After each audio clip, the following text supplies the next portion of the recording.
Não se turbe o vosso coração, credes em Deus, credes também em mim. Na casa do meu Pai há muitas moradas. Se não fosse assim, eu vou-lo teria dito, pois vou preparar-vos lugar. E quando eu for e vos preparar-vos lugar, voltarei e vos receberei para mim mesmo, para que onde eu estiver, estejais vós também. Muito bom dia. Que a bênção e a graça de Deus nessa manhã esteja sobre você e sobre toda a sua família. É uma alegria podermos juntos nessa manhã, embora distantes, mas com o mesmo propósito, com o mesmo objetivo de aprender, de louvar e engrandecer o nome do nosso Deus e termos a nossa comunhão pessoal com o nosso Salvador. Todos os dias nesse canal nós estudamos um capítulo da Palavra do Senhor. E nessa manhã eu vou convidar você a ter nas mãos a Palavra de Deus no livro de Atos, capítulo 2, o versículo 1 e o versículo 2. Ao cumprir-se o dia de Pentecostes, estavam todos reunidos no mesmo lugar. De repente veio do céu um som, como de um vento impetuoso, e encheu toda a casa onde estavam assentados. Este foi o momento crucial em que o poder do Espírito Santo desceu sobre a sua igreja no Pentecostes. Mas nós precisamos atentar aqui para um detalhe extremamente importante para os dias em que nós estamos vivendo. Se nós queremos construir uma igreja saudável, nós precisamos a cada dia depender do Espírito do Senhor, porque uma igreja saudável, ela cresce naturalmente. Os seus membros estão envolvidos na missão, há jovens na igreja, há juvenis na igreja, há crianças na igreja e há amor também nessa igreja. Aqueles que estão dentro da igreja compreendem que eles fazem parte do corpo de Cristo. Cada um gradativamente busca contribuir com os seus dons para abençoar a vida de outras pessoas. Ninguém está ali com os braços cruzados, mas todos que estão dentro dessa comunidade querem amar, querem ajudar, querem contribuir, porque eles não estão contribuindo de forma individual, mas de forma coletiva para todo o corpo de Cristo. E era dessa forma que a Igreja Apostólica entendia em viver dentro de uma igreja. O versículo 1 do capítulo que nós estamos estudando nessa manhã nos traz o entendimento que os discípulos tinham acabado de chegar nesse lugar, possivelmente em Jerusalém. Era o início da festa dos pães asmos, e entre o início da festa dos pães asmos e a festa da Páscoa havia um período de 50 dias, por isso que é chamado Pentecostes. A festa do Pentecostes era a festa que atraía mais pessoas de todas as partes do mundo.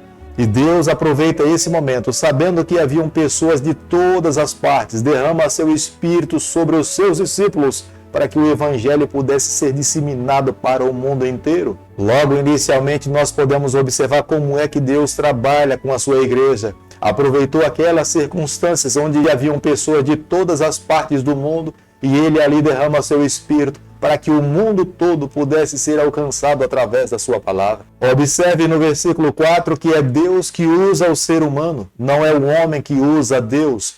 É Deus que determina o momento em que o homem deve falar em línguas. Não é o homem que escolhe quando é que ele quer falar em línguas. Nessas circunstâncias foi Deus que derramou o seu Espírito sobre os seus apóstolos. Não foram os discípulos que enrolaram a sua língua para falar em outras línguas. Eles eram pescadores, homens simples, eles não tinham conhecimento de outras línguas. Muitos tinham dificuldades em falar a sua própria língua original, mas aqui é Deus que toma nas suas mãos aqueles homens simples, faz com que eles falem em outras línguas, para que outras pessoas de todo mundo, de outras nações, pudessem entender a respeito do Evangelho eterno e fossem salvos através do poder de Jesus Cristo. Atos capítulo 2, o versículo 5, a Bíblia diz o seguinte: Ora, estavam habitando em Jerusalém judeus, homens piedosos, vindo de todas as nações, debaixo do céu. Deus aproveita esse momento para que possa falar, revelar as verdades do reino através dos seus discípulos. Os discípulos falam numa língua em que aquelas pessoas que estavam lhe ouvindo, eles conseguem entender perfeitamente o que os discípulos estavam dizendo. A fala dos discípulos não é algo embolado, não é algo que não tem sentido, não é apenas barulho, mas a fala dos discípulos faz com que as outras pessoas tenham compreensão, haja uma comunicação, haja entendimento de um conteúdo de uma mensagem e aqueles que estão ouvindo conseguem compreender o que os discípulos estavam dizendo. Isso provocou conversão no coração daquelas pessoas. Eles aceitaram a Jesus e nós podemos observar nesse mesmo capítulo que nesse dia, após Pedro ter pregado a palavra de Deus, cerca de 3.500 pessoas aceitaram a Jesus Cristo. É impossível haver conversão se não há uma comunicação, se não há um entendimento. Só há possibilidade de haver conversão quando a outra pessoa compreende o que está sendo ensinado, está sendo explicado. E era isso que os discípulos estavam fazendo, revelando Jesus, mostrando os sinais e as obras que ele fez enquanto esteve aqui nesse mundo. Atos capítulo 2, o versículo 37, a Bíblia diz o seguinte: ouvindo eles essas coisas, compungiu-lhes o coração e perguntaram a Pedro e aos demais apóstolos: que faremos, irmãos? Após Pedro ter se levantado cheio do poder do Espírito Santo, e vale a pena salientar nessa manhã que Pedro era um pescador como muitos outros também o eram, mas cheios do poder de Deus, eles se tornaram um vaso nas mãos do Senhor. As pessoas que ouviram a Pedro e os outros discípulos achavam que eles estavam embriagados pela sabedoria e pelo conhecimento que eles apresentavam, as verdades que estavam falando. Muitos chegaram ao ponto de dizer o seguinte: não é a terceira hora do dia, como é que eles podem estar falando essas coisas? Mas Deus conduziu a vida da sua igreja, dos seus discípulos, e naquele dia, os homens de outras nações e muitos que estavam dentro de Jerusalém, que ouviram o discurso de Pedro e dos discípulos do Senhor, entenderam a mensagem revelada pelo céu, porque a mensagem de Pedro era uma mensagem cristocêntrica. A mensagem de Pedro era enaltecendo a vida de Jesus Cristo. Pedro falava dos sinais que Jesus realizou. Pedro falou de que a Bíblia mostrava claramente de que um dia, na plenitude do tempo, o Filho de Deus colocaria os seus pés nessa terra e eles deveriam aceitar a Jesus. E Jesus era o único meio em que um pecador poderia mais uma vez encontrar perdão com seus pecados e viver em paz com o seu Deus. Muitos não creram em Jesus, perderam essa oportunidade, mas Deus estava dando mais uma vez a oportunidade para que todo aquele que cresça em Jesus Cristo fosse salvo e recebesse a salvação. E muitos que estavam ouvindo a Pedro naquele momento perguntavam para eles e para os discípulos: o que é que nós precisamos fazer para que nós possamos estar em paz com Deus e harmonizemos a nossa vida de acordo com a verdade sagrada? Pedro e os discípulos falaram a essas pessoas que eles deveriam se arrepender dos seus pecados e deveriam também ser batizados. O verdadeiro arrependimento que deve provocar no coração dos seres humanos é uma obra do Espírito Santo.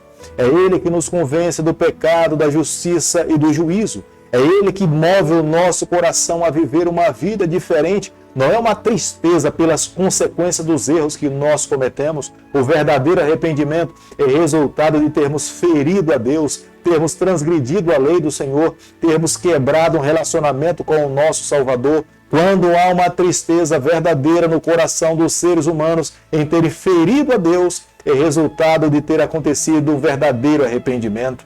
E foi esse espírito que moveu o coração daquela geração a viver uma vida diferente, a aceitar a Jesus, a se colocar nas mãos do Senhor, pedir perdão e esperar uma nova oportunidade. Naquele mesmo dia, os discípulos e Pedro batizaram em torno de 3.000 pessoas. E do versículo 42 a 47 nós podemos observar como é que os convertidos viviam. Eles estavam com a palavra de Deus nas mãos, eles entendiam que a palavra de Deus era a regra de fé e prática, e eles precisavam colocar em vivência nas suas vidas, eles não poderiam fugir da palavra do Senhor. Qual era a palavra que eles tinham nas mãos naqueles momentos? A única palavra que eles tinham nas mãos era o testemunho da vida dos apóstolos, do que eles tinham aprendido com Jesus Cristo. E aquelas pessoas que aceitaram a Jesus creram nas palavras dos apóstolos e passaram a viver de acordo com como Cristo viveu. E é o que nós temos que fazer também nos dias em que nós estamos vivendo. Havia unidade nessa igreja. Quando a Bíblia está falando que eles partiam o pão, eles participavam da ceia, da cerimônia da comunhão de Jesus Cristo. Era uma expressão de unidade, era uma expressão de amor, havia um cuidado um para com o outro. O sentimento do egoísmo tinha sido vencido pelo batismo do Espírito Santo. Havia uma preocupação com as outras pessoas. É claro que deveria ter um cuidado pessoal para se preparar para se encontrar com o seu Salvador. mas era necessário também cuidar das outras pessoas para que elas também pudessem estar prontas para se encontrar com o seu Salvador. Essa igreja dependia de Deus, eles oravam, eles buscavam ao Senhor, eles abriam os seus corações através da oração,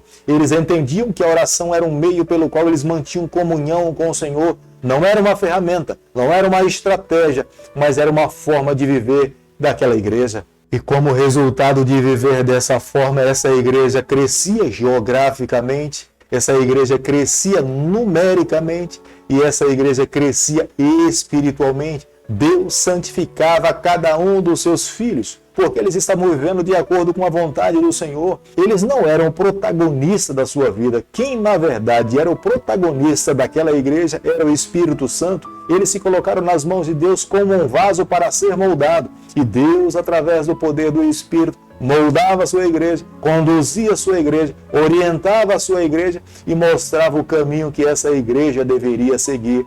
Entendo, amigo, que hoje eu e você, como a igreja de Deus, nós precisamos a cada dia aprender como é que Deus conduziu a sua igreja, para que nos dias em que nós estamos vivendo também nós possamos permitir que o Espírito Santo conduza a nossa vida. Querido Pai, nas tuas mãos nós nos colocamos. Queremos a cada dia viver exclusivamente para o Senhor. Toma o nosso coração, nos abençoa, nos livra e nos salve. É o nosso pedido e a nossa oração e nós fazemos em nome de Jesus. Que o Senhor te abençoe e te guarde. Que Ele faça resplandecer o seu rosto sobre você, que Ele tenha misericórdia de você, e sobre você nessa manhã Ele levante seu rosto e conceda a sua paz, em nome de Jesus. Amém.